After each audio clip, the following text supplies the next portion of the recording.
Hello, hello. Uh-oh. I'm getting dropped frames already. So, please deal with me today. The weather's been so weird, and where I'm at, I guess it's a large city, Houston. And you're like, oh my god, everybody's got their bipolar weather quirks. Like, I don't even know. There was a thunderstorm. Apparently there was hail, like, in the inner city, Houston, not where I'm at. But, oh boy. So we're starting Act 2. I'm looking back on literally the dates and timestamps are all days I received, like, terrible news, like, friend-wise. Like, I was like, what is it with me and live streaming Doki Doki Literature Club that people decide that they don't want to be my friend anymore and they hate me? And my worst fears are realized. But, you know, fuck it. Let's continue.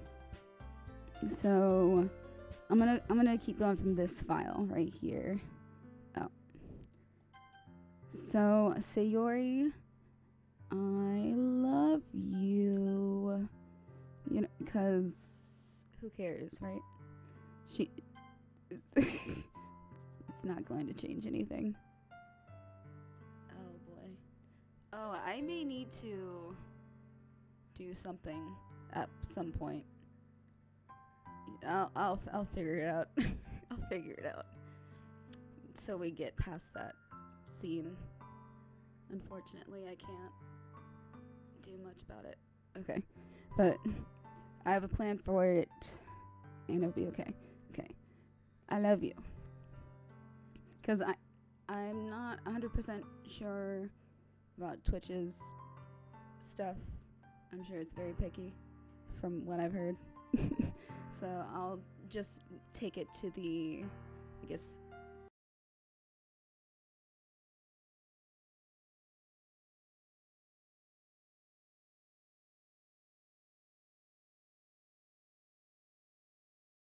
alright, whatever. I'll figure something out. Just while that part is happening. Eh? Those are my true feelings. So there's no way you could like me more than I like you. I should have realized it sooner. But spending time with everyone at the club, making new friends, and having fun with you every day, it helped me realize that you are truly the most important person to me. Hold on, I need to move my webcam. It's a little... here we are. Okay, now it's not in the way. That's why I'll accept any of your burdens. As long as we continue like this every day. With you by my side. Then I know we'll both be happy. Krampus. Suddenly, Sayori wraps her arms tightly around me. Krampus, is this really okay? Yeah. Or, yeah. Not, yeah. I hold Sayori in my arms and pull her closer. You'll never have to let go of me again. I love you, Krampus. I want to be with you forever. Me too. Oh boy. I feel Sayori's grip around me weaken a little bit. What is this? Sayori? I'm supposed to be happy right now. I always thought this would be the happiest moment for me. But why? Even now, why won't the rain clouds go away? They're not going away at all, Krampus. It's okay, Sayori. It might take some time for things to get better again. But no matter how long it takes, I'll be there every step of the way. Hold on, wait. Can I do... Wait, instead of... Hey, I could do this instead during the moment. Okay, sorry. There's new settings that I'm learning. long. But no matter how long it takes, I'll be there every step of the way. That's all that matters right now. Okay. I trust you. Sayori and I slowly release each other. So, I guess that makes the festival tomorrow our first date, huh? What are you saying? I don't want to think about those things, you know? I want everything to be the same as it always has been. Even if we really are a couple. Aww. I don't know if I can handle anything more right now. It's really new and scary to me. I understand. We'll go at whatever pace suits you best, Sayori. Hey, Krampus. Sayori gazes at me once again, smiling sadly. Even if I get really, really sad, this is the best thing for me, right? I don't really understand what Sayori means by that.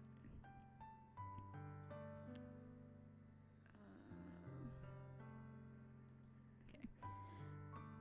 Are you saying this is making you feel sad, Sayori? I don't know. I don't understand what I'm feeling. It felt like a bunch of thorns when you told me you loved me. But that's why I want to trust you. You know what's best for me. Yeah. Oh, I do. That's my promise. I say that, but in reality, I've never felt more uncertain when it comes to Sayori.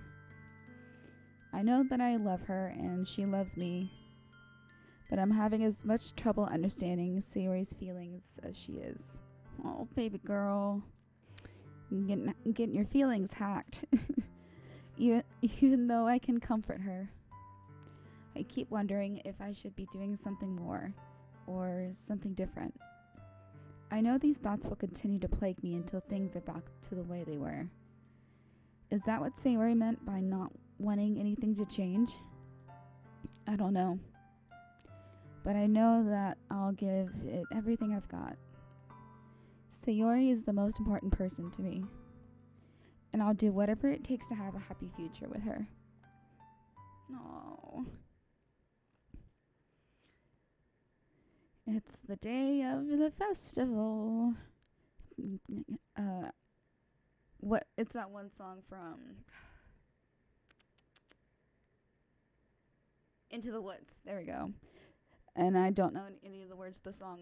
It's the festival. Yeah. Of all days, I expected this to be the one where I'd be walking to school with Sayori.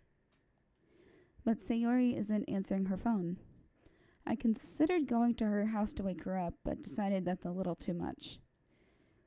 Meanwhile, the preparations for the event should be nearly complete. The banner Yuri and I painted is dry, and I gently rolled it up to take with me.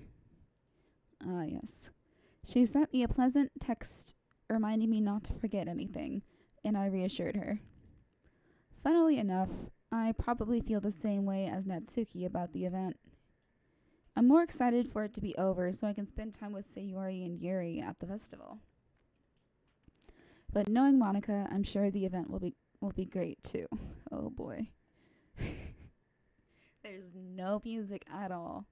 Like none. Here, like, let me look at there on the sound bar for like the mixer. There's no wavy things. My microphone's going up and down. But the Elgato's not doing nothing. Oh boy. Krampus! You're the first one here. Thanks for being early. That's funny. I thought at least Yuri would be here by now. Monica is placing little booklets on each of the desks in the classroom. They must be the ones she prepared that have all the poems we're performing.